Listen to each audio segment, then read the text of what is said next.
Quel est le plus gros cliché auquel tu dois faire face en tant que jeune imam? Un jeune ne peut pas être religieux, ne peut pas aimer la religion. Pourquoi? Parce que je pense que les gens ont en tête un peu l'image du jeune qui aime la vie et à qui on dit profite de ta vie, t'en as qu'une. Mais je profite de ma vie en fait, mais religieusement. Vous n'avez jamais bu d'alcool?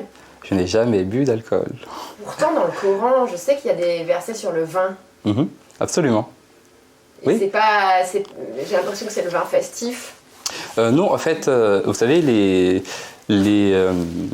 comment dire, la législation a été descendue par étapes, vous voyez, et on retrouve ces étapes parfois sur un certain nombre de questions dans le Coran. Donc effectivement, ça n'a pas été interdit tout de suite. D'abord, on a dit aux compagnons du prophète de s'en éloigner. Il y a dedans effectivement des choses qui sont bien, mais aussi des choses qui sont mauvaises. Et puis ensuite, ne vous approchez pas de la prière lorsque vous êtes ivre. Et puis ensuite, on interdit purement et simplement. C'est pour ça qu'on dit toujours, oui, mais pour appliquer sa religion, on ne va pas juste voir dans le Coran. Beaucoup de gens qui nous disent c'est pas écrit dans le Coran. Oui, mais au fait, il y a le Coran et puis il y a d'autres sources aussi. Il y a quoi d'autre comme source? Il y a les récits prophétiques, il y a le consensus des savants, et puis il y a l'analogie, et puis il y en a des dizaines d'autres. Ça veut dire quoi, halal? Alors le halal, au fait, en arabe, ça veut dire juste licite, au fait, autorisé, rien d'autre que cela. Quand on parle de viande halal, on parle au fait de la viande qui est donc licite pour le musulman et pour la musulmane, au fait qui a été sacrifiée selon un rite particulier. Religieusement, on a 5 jugements, et donc une chose, tout ce que je fais dans ma vie, au fait, dans ma journée, a forcément un de ces 5 statuts-là, religieusement. Soit c'est haram, interdit, soit c'est déconseillé, détestable, makrouh, soit c'est autorisé, donc halal ou mubah, soit c'est conseillé, ou bien ça peut être obligatoire. Pourquoi tu as le droit de manger toutes les viandes, sauf le porc? J'ai le droit de manger toutes les viandes parce que c'est une générosité de mon Seigneur. Et puis il y a le porc qui est interdit et puis d'autres interdits alimentaires, un petit peu, il n'y en a pas beaucoup, un tout petit peu. Très simplement parce que le musulman et la musulmane, ils font le choix de se conformer à ce que Dieu leur demande. Et parmi toutes les choses qu'il nous demande, qui sont des épreuves dans ce monde, il y a des obligations et puis il y a des interdictions. Parmi ces interdictions, il y a le fait de s'abstenir de faire un certain nombre de choses, dont le fait de manger du porc. Pourquoi spécifiquement du porc et pas du bœuf ou du poulet? C'est le choix de Dieu, très simplement. Et il est celui qui connaît le mieux sa création, parce qu'il est le créateur. Et donc, il sait ce qui est bon pour nous et ce qui n'est pas bon pour nous. Pourquoi faut-il enlever ses chaussures avant d'entrer dans une mosquée? Parce qu'aujourd'hui dans les mosquées il y a un tapis et que si on marche avec nos chaussures sur le tapis on l'abîme et aussi on risque de mettre des impuretés en fait à l'endroit où on prie et la prière n'est pas valide si je porte sur moi une impureté et que je sais que j'ai sur moi une impureté ou que je suis sur une impureté. Donc on évite cela. Vous avez le droit d'aller sur Tinder?